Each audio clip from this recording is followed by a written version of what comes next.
అస్సలాము అలైకుం. నేను మీ సోదరుడు బ్రదర్ సిరాజ్. మీరు చూస్తున్నారు కదండి, సముద్రం దగ్గర ఉన్నాను నేను. అదేవిధంగా నా చేతిలో పీతలు ఉన్నాయండి. ఇవి సముద్రపు పీతలు బ్రతికి ఉన్నాయి.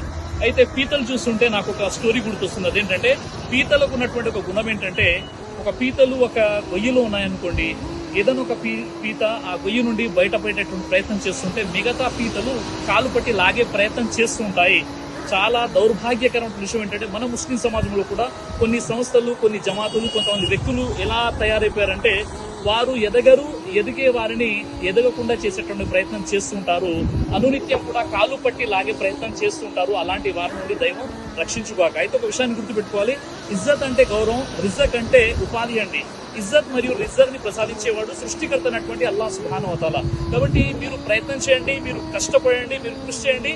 విజయం అనేది దైవం మీకు ప్రసాదిస్తాడు. మీరు కష్టపడకుండా, మీరు ప్రయత్నం చేయకుండా, మీరు ఎలాంటి శ్రమ చేయకుండా, ఎవరైతే కష్టపడుతున్నారో, ఎవరైతే ఫీల్డ్ లో పనిచేస్తున్నారో వారి వెనక నుండి గోతులతో పెట్టిన ప్రయత్నం చేయడం అంటే మీరు పీతలతో సమానం. ఇవి బ్రతికి ఉన్నాయి, చూడండి. కావాలంటే ఇది సముద్ర పీతలండి. ఈ గుణం కలిగిన వాళ్ళంతా కూడా ఈ పీతలతో సమానం. చూడండి, ఈ పీతలన్నీ కూడా బ్రతికి ఉన్నాయి. బాబోయ్, ఇవి చాలా డేంజర్ అండి.